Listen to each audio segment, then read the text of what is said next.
나오미의 남편 엘리멜렉의 친족으로 유력한 자가 있으니 그의 이름은 보아스더라.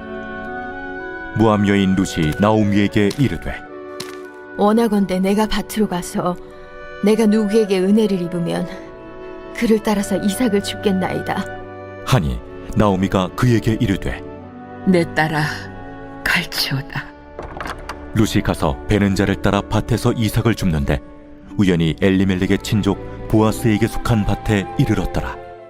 여러분들이 지금 보고 계시는 이 화면은요, 세계적인 가구 업체인 이케아라고 하는 회사가 2009년에 버스 정류장에 설치한 5개 광고입니다. 멀리서 보면 사람의 얼굴 모습이죠. 그런데 이렇게 가까이서 보면 이케아에서 판매하고 있는 수만 개의 제품들을 모자이크 형식으로 조각조각 붙여가지고 만든 기발한 광고예요. 사실 이 광고로 상도 많이 받았다고 합니다. 그런데 자세히 보시면 그 아래쪽에 영어로 이렇게 문구가 하나 써 있습니다. Long Live Diversity. Diversity란 말은 다양성이란 뜻이거든요. 그러니까 이걸 그대로 직역하자면 다양성 만세, 그런 뜻이 되는 거죠. 다양성 만세. 그리고 이제 이케아라고 하는 로고가 있잖아요. 그러니까 이 광고는 어떤 의미를 가지고 있냐면 모자이크 속에 수천 수만 개의 다양한 제품 조각들이 모여서 이케아라고 하는 회사를 이루고 있다는 사실을 굉장히 효과적으로 설명해주는 광고 카피라고 생각이 듭니다. 이렇게 수천 수만 개의 다양한 제품 조각들이 모여서 이케아라고 하는 하나의 커다란 회사를 이루고 있듯이 우리 인생도 사실은요, 따지고 보면 지나간 과거의 시간 속에 일어났던 수많은 삶의 조각들이 모여서 현재 나라고 하는 인생 모자이크가 된 것입니다. 이 사실을 너무나도 재미있게 보여준 영화가 있어요. 여러분들 기회가 되시면 이 영화를 꼭 한번 보셨으면 좋겠는데 2009년에 제81회 아카데미 시상식에서 작품상, 감독상을 비롯해가지고 무려 8개의 트로피를 받은 인도 영화죠. 슬럼독 밀리어네어라고 하는 영화예요. 이 영화의 주인공 이름이 자말입니다. 자말. 꼬마 아이가 처음에 나오는데 이 자말이라고 하는 아이는 인도의 뭄바이시에 있는 슬럼가 출신의 고아예요. 학교를 제대로 다녀본 적도 없는 이 자말이 이제 18살이 돼가지고 찻집에서 서빙을 하다가 최대 상금이 6억 원, 우리나라 돈으로 6억 원, 6억 원이 걸려있는 TV 퀴즈쇼에 출연을 하게 됩니다. 영화를 보시면 왜 TV 퀴즈쇼에 나가게 되는지가 다 나오지만 어쨌든 이 TV 퀴즈쇼는요, 가장 낮은 금액의 1단계 퀴즈부터 시작을 해가지고 그 문제를 맞출 때마다 점점 높은 금액의 퀴즈까지 이렇게 이제 단계별로 맞춰나가는 그런 형식으로 되어 있어요. 마지막 단계 6억 원 이 상금이 걸려있는 퀴즈를 남겨두고 빈민가의 고아 출신이었던 자말이 뭔가 지금 우리를 속이고 있다. 제작진이 그렇게 판단을 한 거예요. 뭔가 지금 사기를 치고 있다, 속임수를 쓰고 있다라고 판단을 하고 이 퀴즈쇼를 진행하는 사회자가 자말을 경찰에 고발을 합니다. 결국 자말은 경찰에 체포가 돼가지고 경찰서에 끌려가가지고 형사한테 이제 고문을 당하면서 취조를 받습니다. 막 부르라고, 빨리 부르라고. 너 무슨 사기를 쳤냐고 부르라는 거죠. 그랬더니 자말이 자신이 그렇게 퀴즈를 잘 풀 수 있었던 이유는 안 믿겠지만, 정말 당신들은 안 믿겠지만 우연이다 싶을 정도로 사회자가 내는 문제마다 마치 자신의 불행했던 어린 시절 여러 가지 사건들과 관련이 있었기 때문에 지금까지 문제를 맞췄다는 거예요. 유명한 TV 퀴즈쇼에 출연해서 큰 상금을 받게 된 이유로 경찰 조사를 받게 된 이 청년. 빈민가 출신의 가방끈 짧은 자말이 어려운 문제를 풀고 큰 상금을 확보한 것을 사기라고 의심했습니다. So why don't you save us both a lot of time and tell me how you cheated? 오랜 고문 끝에 자말이 한 진술은 I knew the answers. 자말은 어머님, 형과 함께 셋이서 빈민가에 살고 있었습니다. 학교도 안 가고 형과 같이 놀러 다니기 바빴죠. 어릴 적부터 자말과 그의 형 살림은 돈을 벌어야 했습니다. 화장실 이용료를 받으며 일을 하다가 자말이 큰일을 보고 있었는데 참지 못한 손님이 가버리자 그의 형은 화가 나서 화장실을 잠가버립니다. 그런데 하필 그때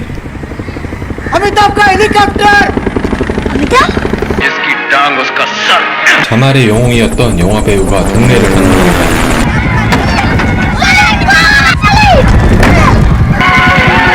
자말은 꼭 그의 사인을 받고 싶었습니다.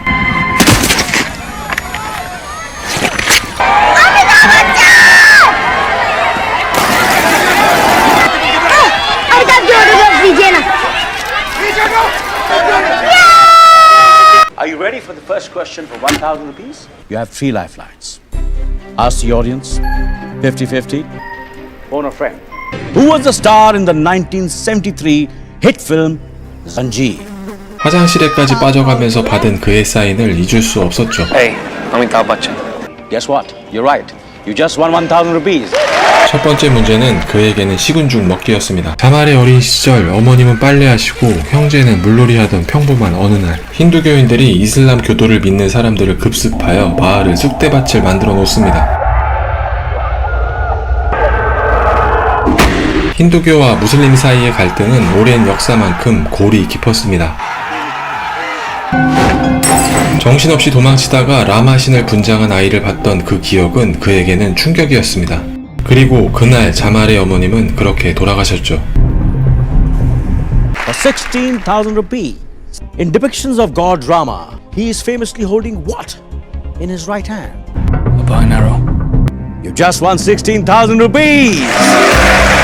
이런 식으로 자말에게는 자신이 어린 시절 그 불행했던 과거의 사건들이 마치 모자이크의 한 조각 한 조각처럼 퀴즈의 힌트가 되었기 때문에 그때마다 문제를 맞출 수 있었고 결국 최종 6억 원의 상금이 걸려있는 마지막 단계까지 진출해서 그 문제까지도 맞춰버리면서 6억 원의 상금을 거머쥐게 됩니다.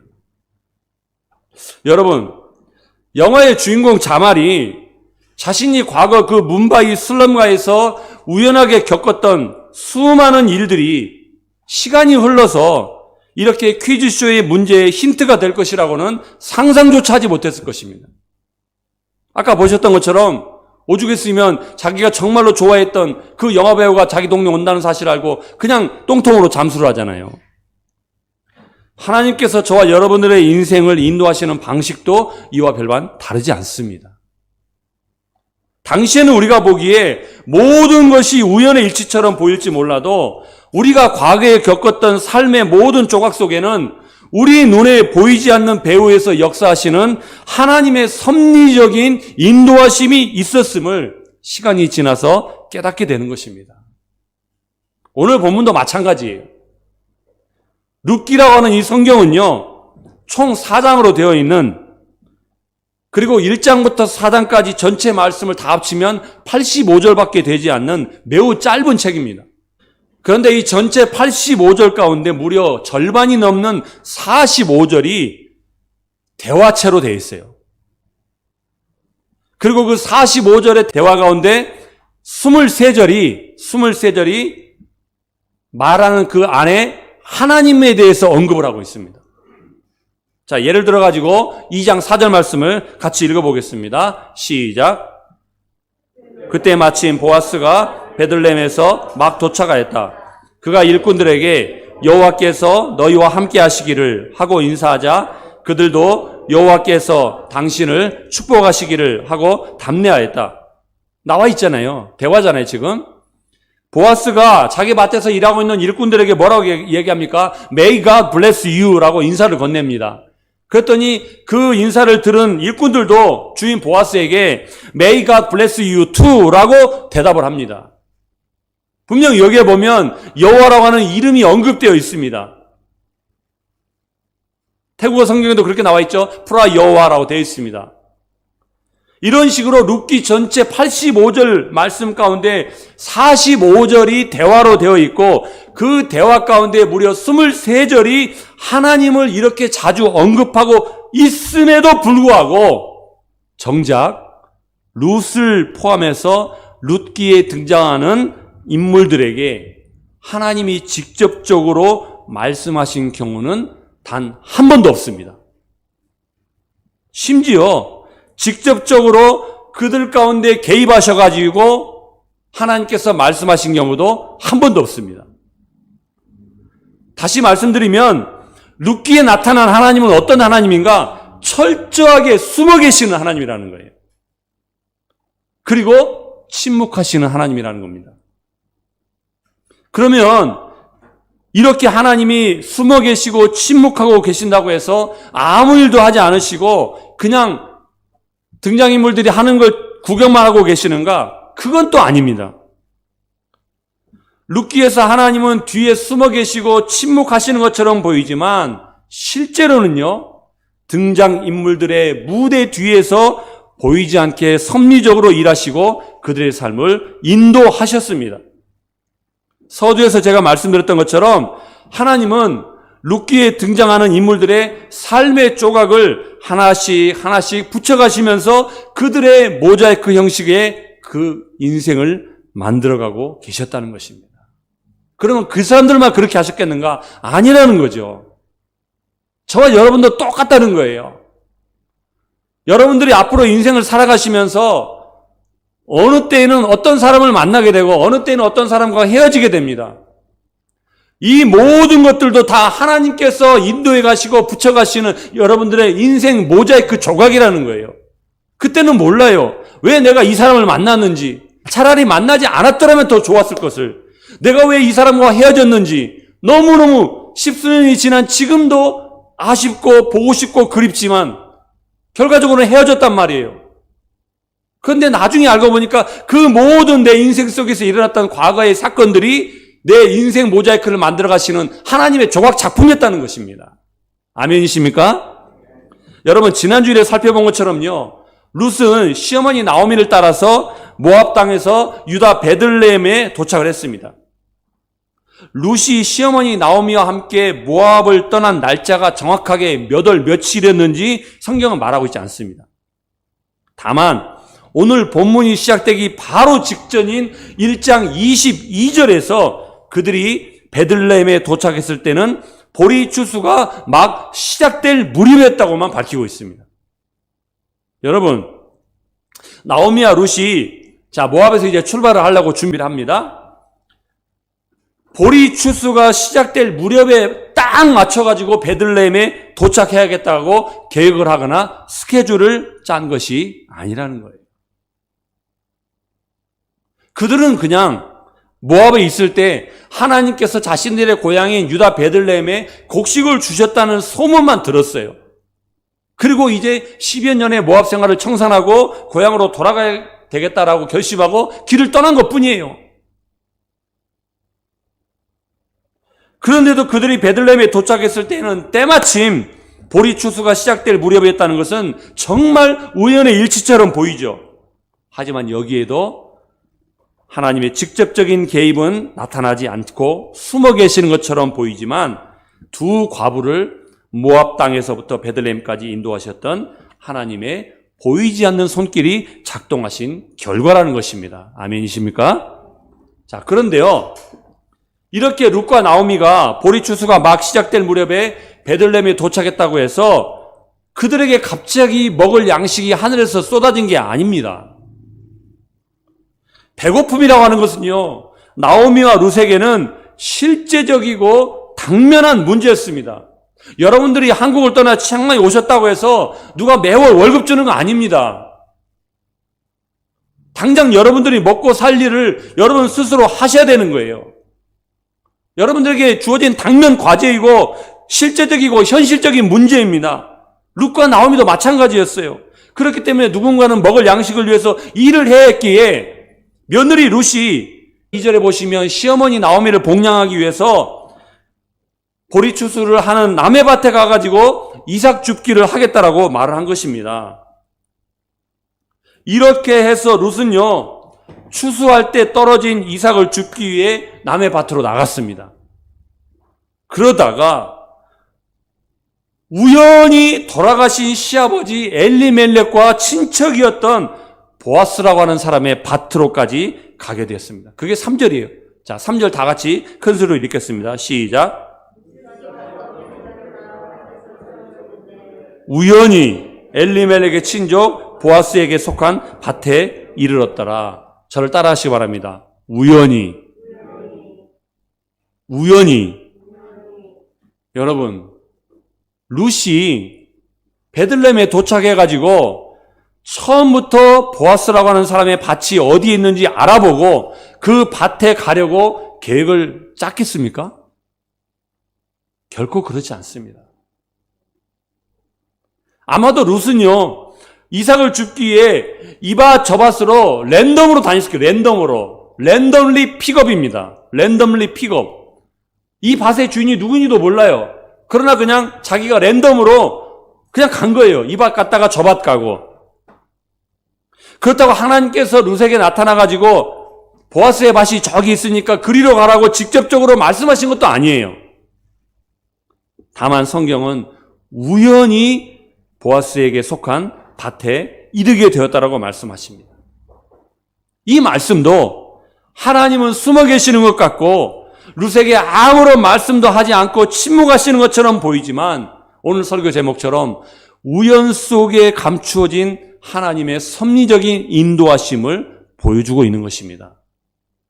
룻의 인생의 모자이크 조각을 지금 하나님께서 하나씩 맞춰가고 계시는 것입니다.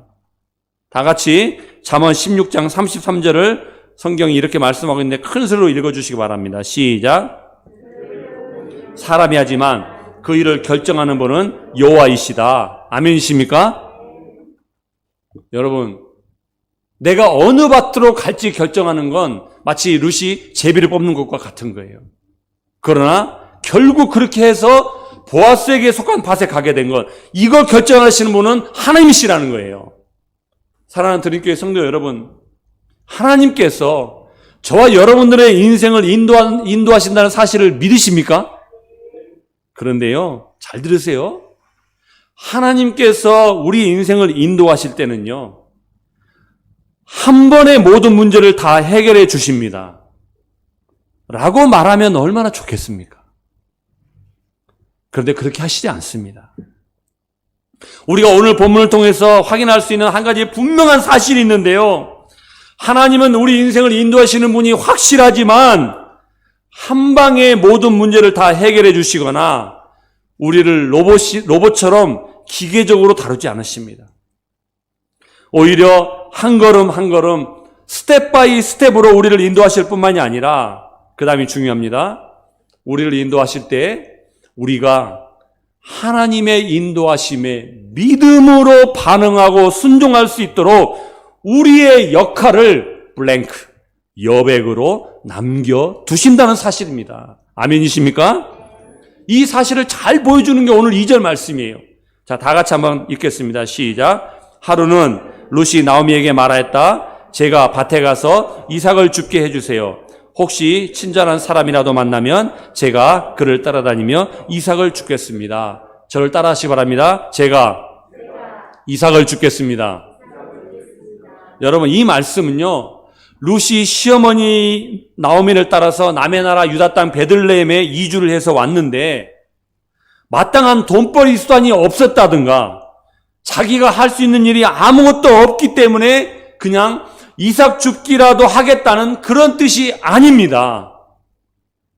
이 말씀 속에는요, 하나님께서 우리 인생을 인도해 가실 때 우리가 어떻게 믿음으로 반응을 해야 하는지, 그리고 하나님께서 우리에게 남겨두신 믿음의 여백을 어떻게 채워가야 할 것인지를 두 가지로 가르쳐주고 있어요. 오늘 그걸 여러분들과 나누려고 합니다. 자, 첫째, 같이 읽겠습니다. 시작.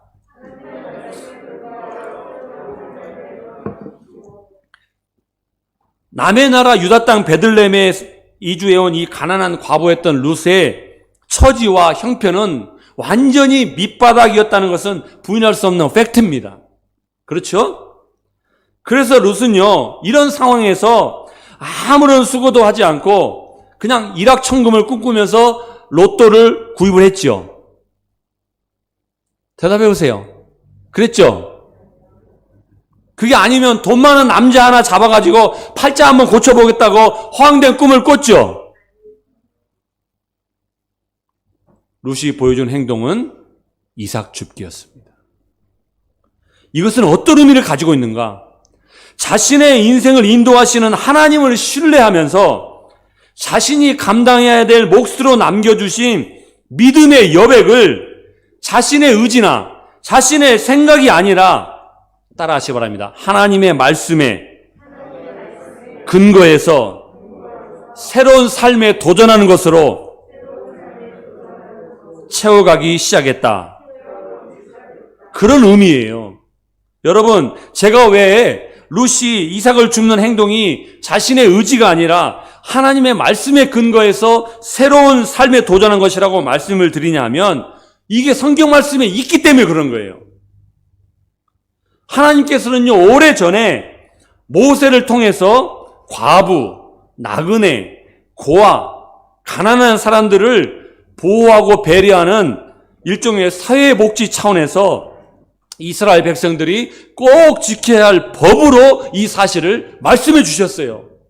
레위기 23장 22절 큰 소리로 읽어주시기 바랍니다. 시작. 너희는 곡식을 추수할 때 구석구석 다 베지 말며 떨어진 이삭도 줍지 말고 그것을 가난한 자와 나그네를 위해서 뭐하라? 내버려 두라는 겁니다. leave, 남겨두라는 거예요. 곡식 하나까지 아깝다고 다 싹쓸이 해가지 말고 일부러라도 남겨두라는 거예요. 일부러라도. 누구를 위해서?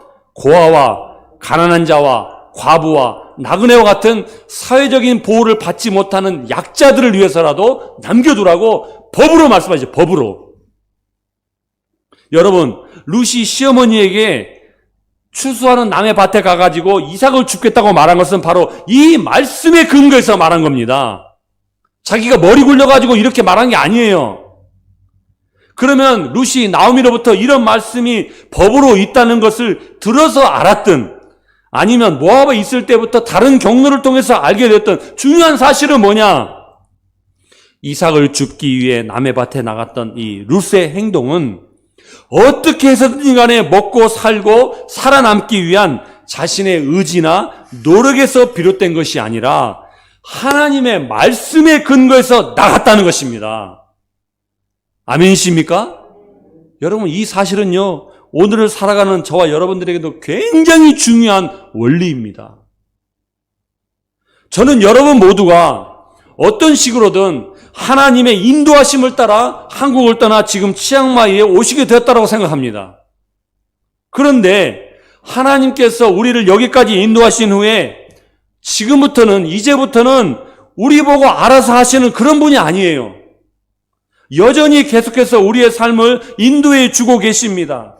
그런데 룻의 경우처럼 모든 것을 한 방에 다 해결해 주시지 않고 저와 여러분이 채워가야 될 믿음의 블랭크, 여백을 남겨두신다는 거예요. 하나님이 우리에게 남겨두신 그 믿음의 여백을 어떻게, 무엇으로 채워가느냐는 전적으로 우리의 책임이고 우리가 감당해야 될 몫입니다. 아멘이십니까?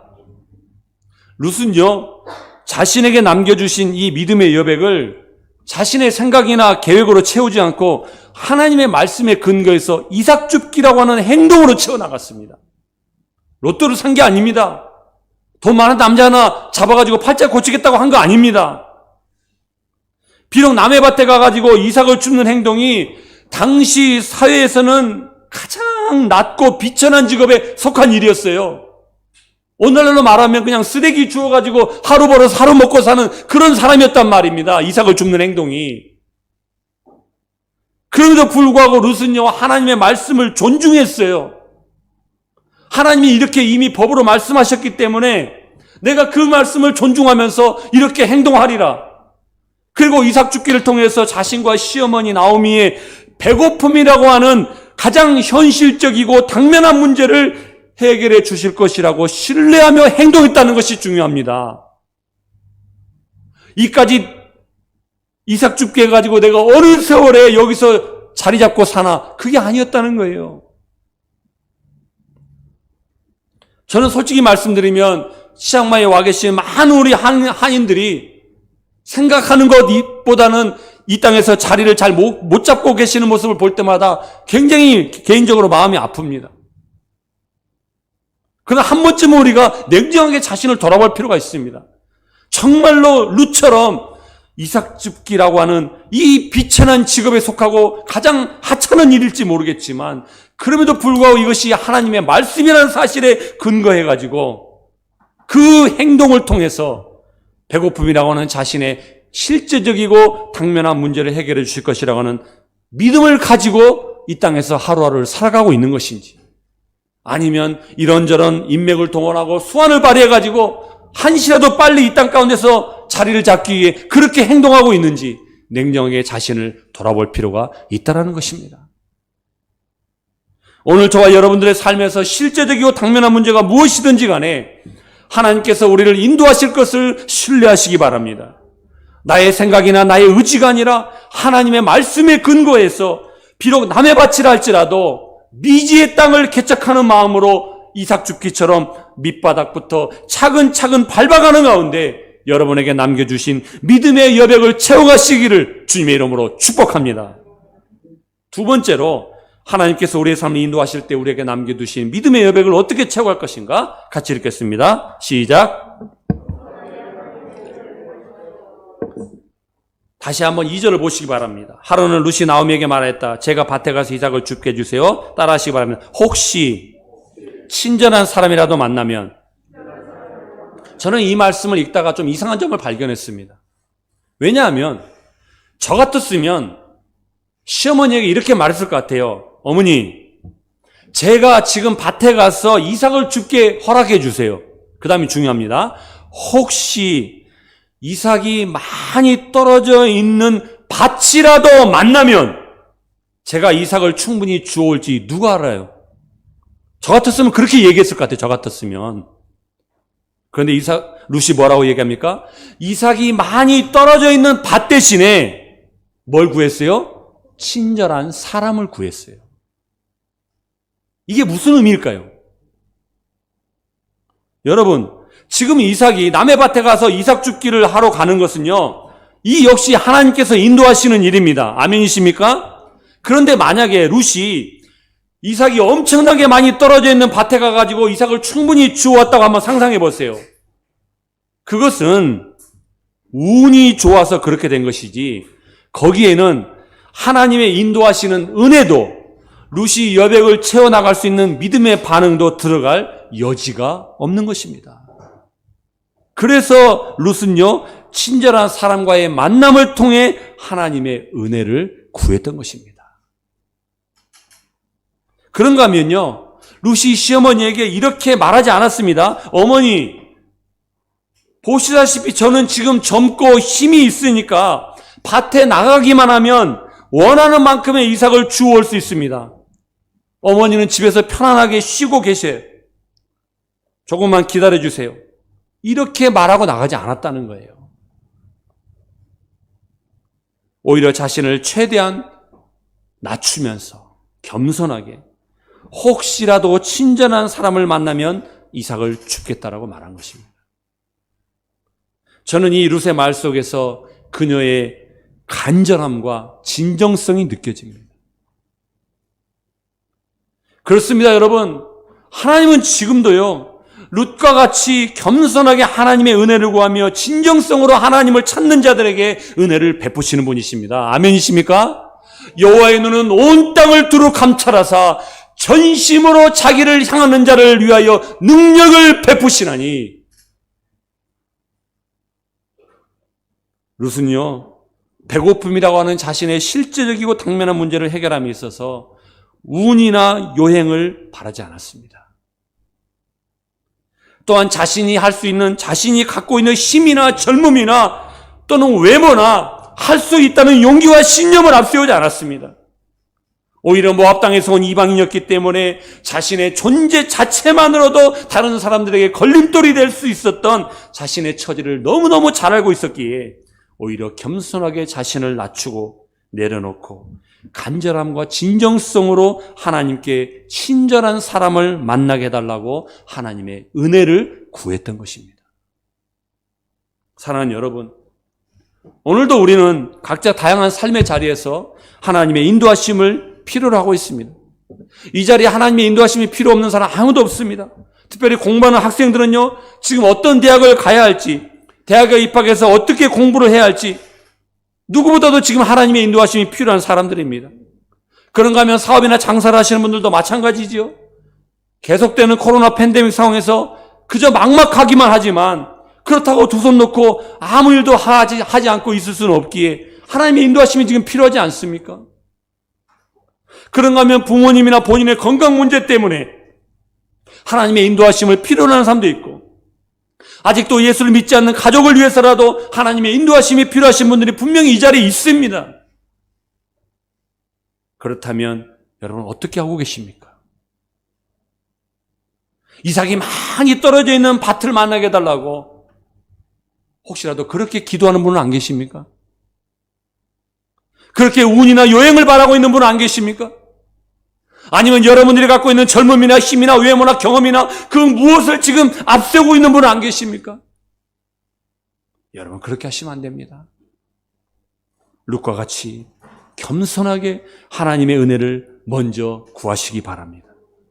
하나님께서 룻과 나오미를 위해 보아스라고 하는 사람을 예비해 두셨듯이 저는 여러분의 현실적이고 당면한 문제를 해결해 줄 수 있는 신실한 사람을 하나님께서 이미 준비해 두셨다라고 확신합니다. 사랑하는 드림교회 성도 여러분, 오늘 저와 여러분들이 해결해야 될 실제적이고 당면한 문제는 무엇입니까? 지금까지 우리를 인도하셨던 하나님께서 지금도 여전히 우리를 인도하실 것을 신뢰하시기 바랍니다.